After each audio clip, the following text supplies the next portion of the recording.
So Yeah. get it. We're going deep today into a story about the Harlem Renaissance.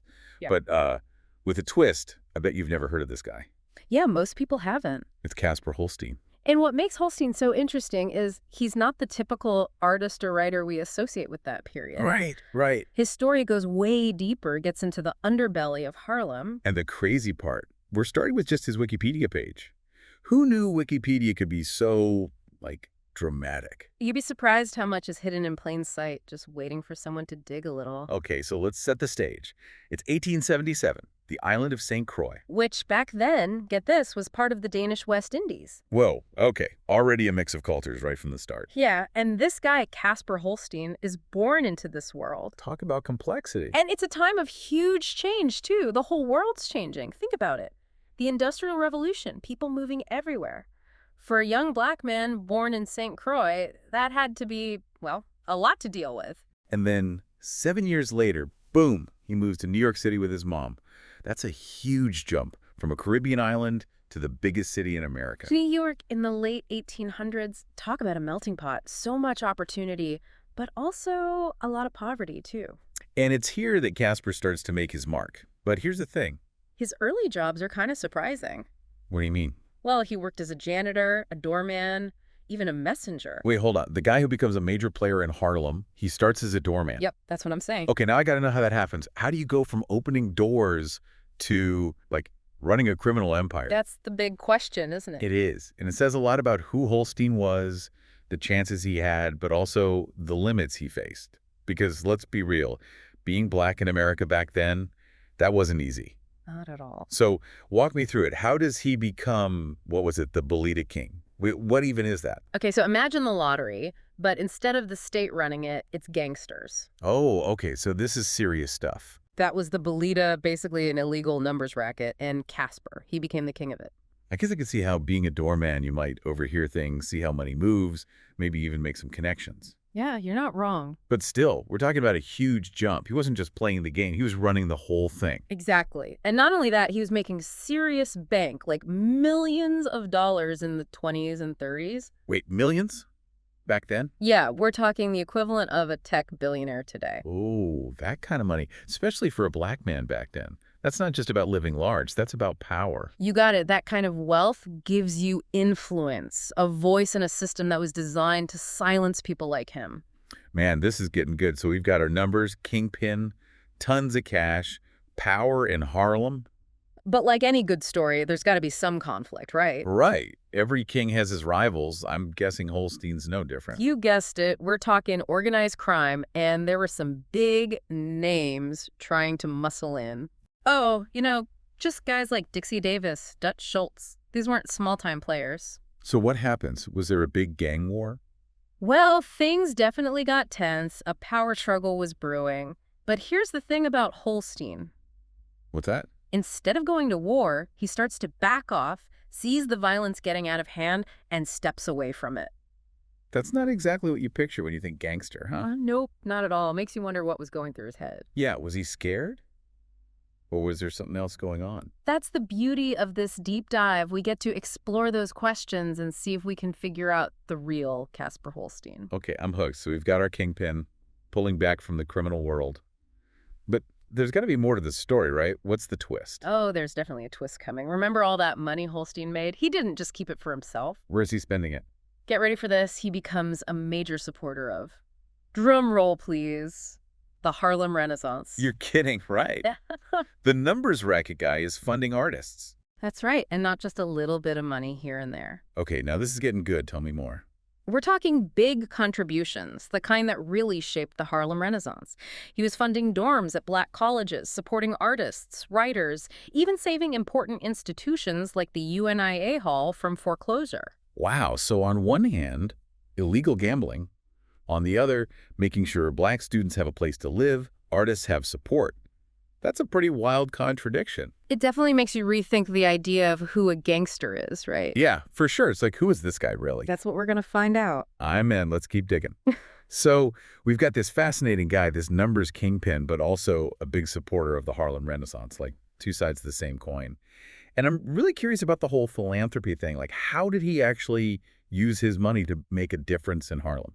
Well, one of the most interesting examples is this place called Holstein Court. It was a building he built specifically for Black professionals, business owners, that sort of thing. Interesting. And you said earlier he started out as a doorman. Do you think that experience, shaped this project? It's hard not to see the connection, right? Imagine seeing firsthand how tough it was for Black professionals to find decent housing, especially in a city like New York, where segregation was still a big problem. Yeah, makes you wonder if he saw this as a way to create opportunities that maybe he didn't have. It adds a whole other layer to his story, doesn't it? It's not just charity, it's about, social change. Exactly. And it makes you think about his legacy. Was he trying to, make up for the way he made his money? Or was it just genuine wanting to help his community no matter what? That's the big question, isn't it? It is. This guy is full of surprises. But it wasn't just housing, right? You mentioned education, too. Oh, absolutely. Funding those dorms at Black colleges, that was huge back then. Think about it. Access to education was so limited for Black Americans. Holstein's support helped break down some of those barriers. And each student who benefited, they probably went on to do amazing things. It's like a ripple effect spreading out from those dorms. It really is powerful. And then there's the support for artists and writers.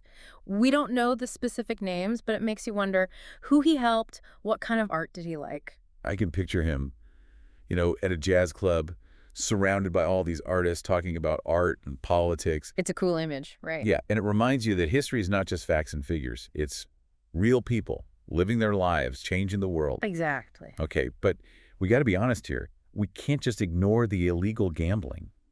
It's kind of a big deal, right? You're right. We can't celebrate his good deeds without acknowledging where the money came from. Yeah, it makes things complicated, ethically speaking. Yeah. How do you even begin to reconcile those two sides of Casper Holstein? Yeah, it's the challenge, isn't it? Part of you wants to say he was a criminal, but then you see the impact of his philanthropy. And it's like, wait a minute, maybe it's not that simple. It really makes you think about how we define good and bad, especially when we're talking about history. And it's not like we can judge the past by today's standards. Exactly. We have to understand the context, the time period, the challenges people faced. Speaking of challenges, can we talk about that kidnapping? 5 guys, a $50,000 ransom, and then he's released after 3 days, saying no ransom was paid. That's like something out of a movie, right? Yeah, what was that all about? It's a mystery. Some people think it was his rivals trying to scare him. Others think maybe he staged the whole thing. So we're left with more questions than answers. Pretty much. It's one of those unsolved historical puzzles. I wonder if it had anything to do with him stepping back from the numbers racket. Maybe. Could have been a turning point for him. Yeah, like he realized how dangerous that world was.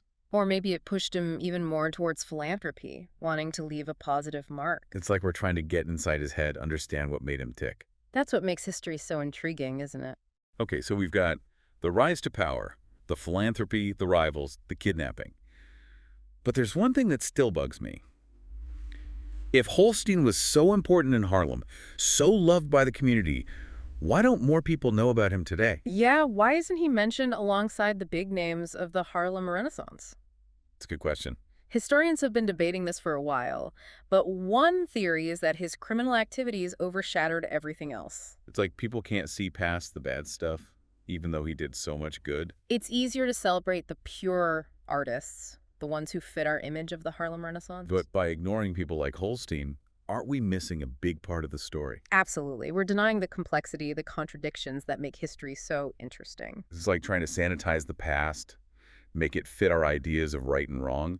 But history is messy. It's full of gray areas. That's where the real stories are, in those gray areas. So what do we do with all this information about Casper Holstein? It's a lot to process.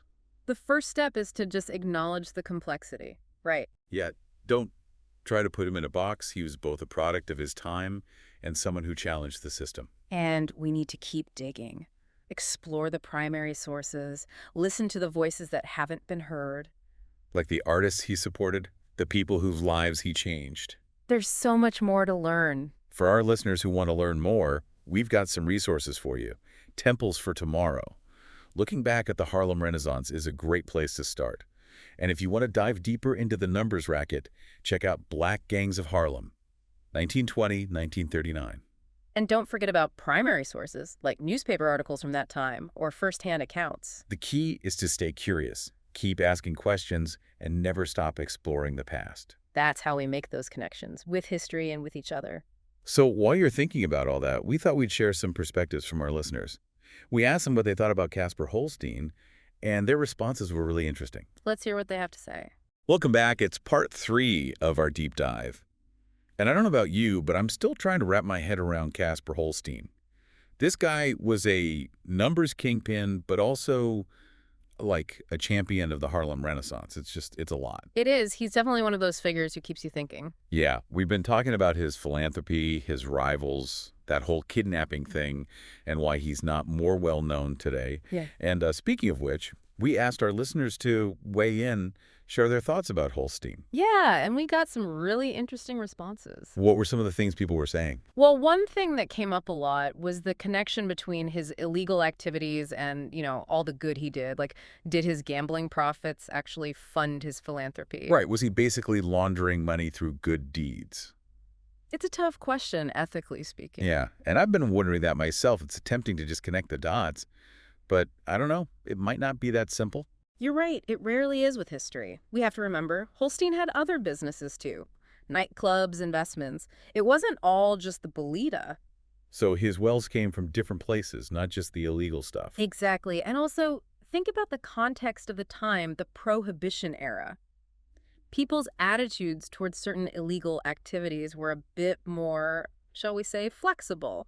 Yeah, I mean, if the government's telling you you can't even have a drink, maybe running a numbers game doesn't seem so bad. Especially if you're using that money to help your community. And that's what people in Harlem saw, right?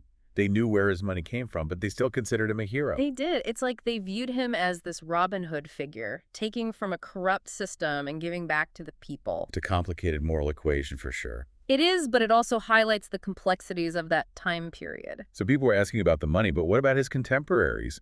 Did they ever criticize his, criminal side? It's a good question, and it reflects how different things were back then. Organized crime was a lot more intertwined with everyday life, especially for marginalized communities. Right, it was like their own system of power outside of the mainstream. Exactly, and for many, Holstein's activities were seen as a means to an end, a way to get the resources and influence needed to fight for their community. So it's like, as long as he was using his power for good, people were okay with it. It might sound cynical, but it does seem to fit with what we know about that era. It's just another reminder that history isn't black and white. There are so many shades of gray. That's what makes it so fascinating to study. Okay, so we've talked about the money, his contemporaries, but what about the bigger picture? Why isn't Casper Holstein more famous today? Yeah, that's the big one, and honestly, there's no easy answer. Historians are still trying to figure it out, but as we mentioned before, it's probably a few things combined. Like, maybe his story's just too messy for the history books. You got it. It's easier to focus on the artists and intellectuals, those who fit the traditional narrative of the Harlem Renaissance. But by leaving out figures like Holstein, aren't we missing a big part of what the Harlem Renaissance was really about? Absolutely, we're losing that complexity, that nuance that makes history so compelling. It's like we're trying to create a sanitized version of the past. But the truth is, history is full of these complicated characters. And it's in those messy, complicated stories that we often find the most interesting truths. So what do we do with all this new knowledge about Casper Holstein? Well, first, I think we just have to acknowledge the complexity. Don't try to put him in a box. He was both a product of his time and someone who pushed against the limits. Right. Embrace the contradictions, the good and the bad. Exactly. And keep the conversation going. Do your own research. Explore the primary sources. Look for the stories of the people he helped, the artists and writers. Hear their perspectives. There's always more to learn, more layers to uncover. And if you're looking for a starting point, we recommend checking out Temples for Tomorrow, looking back at the Harlem Renaissance. It gives you a good overview of that period. And for a deeper dive into the world of the numbers racket, check out Black Gangs of Harlem, 1920-1939. Those are great resources. And don't forget about primary sources like newspaper articles or first-hand accounts. The important thing is to stay curious, keep asking questions, and never be afraid to explore the past. Because that's how we connect with history and with each other. Well said. I think we've covered a lot of ground today. We've gone from a simple Wikipedia page to a really complex and fascinating story. We've learned about Casper Holstein, the numbers kingpin, the philanthropist, the enigma. And I think the biggest takeaway for me is that history is rarely simple. It's messy, it's full of contradictions, and that's what makes it so interesting. So as we wrap up this deep dive, we want to leave you with this thought. Embrace the complexity, don't be afraid of the messy parts, because that's where the real story lies. Thanks for joining us and keep exploring.